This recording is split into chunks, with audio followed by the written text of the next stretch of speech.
At Numbers 15, supplementary offerings. The Lord said to Moses, Speak to the Israelites and say to them, After you enter the land I am giving you as a home, and you present to the Lord food offerings from the herd or the flock as an aroma pleasing to the Lord, whether burnt offerings or sacrifices for special vows or free will offerings or festival offerings.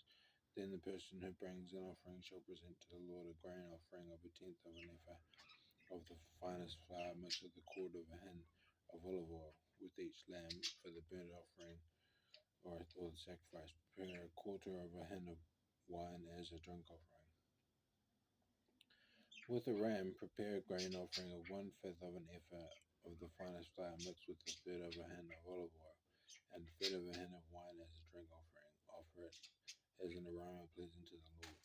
When you prepare a young bull as a burnt offering or sacrifice for a special vow or a fellowship offering to the Lord, bring with the bull a grain offering of 3/10 of an ephah of the finer flour mixed with half an hin of olive oil, and also bring half a hin of wine as a drink offering. This will be a food offering and aroma pleasing to the Lord. Each bull or ram, each lamb or young goat is to be prepared in this manner. Do this for each one, for as many as you prepare.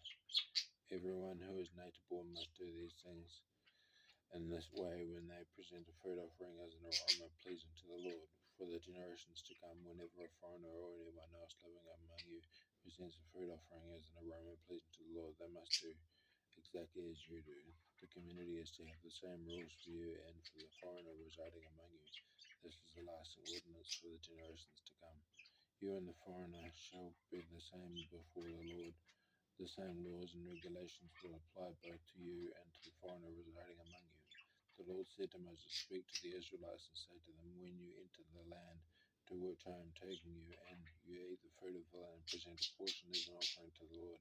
Present a loaf from the first of your grain meal, and present it as an offering from the threshing floor.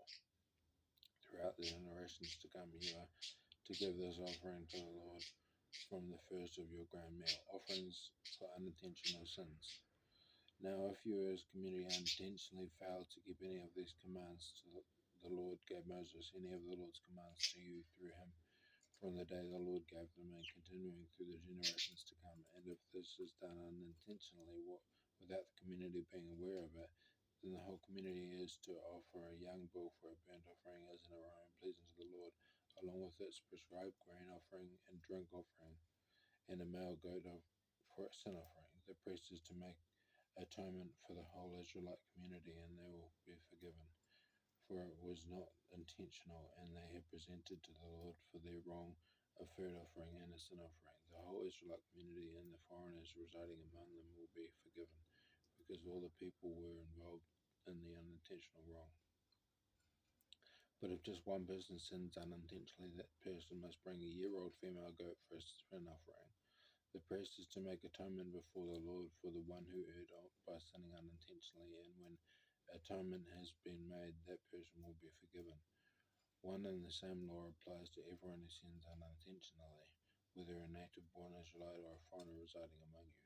But anyone who sins defiantly, whether native-born or foreigner, utters blasphemy against the Lord and must be cut off from the people of Israel, because they have despised the Lord's word and broken his commands. They must surely be cut off. Their guilt remains on them. The Sabbath breaker put to death. While the Israelites were in the wilderness, a man was found gathering wood on the Sabbath day. Those who found him gathering wood brought him to Moses and Aaron and the whole assembly, and they kept him in custody, because it was not clear what should be done to him. Then the Lord said to Moses, The man must die. The whole assembly must stone him outside the camp. So the assembly took him outside the camp and stoned him to death, as the Lord commanded Moses.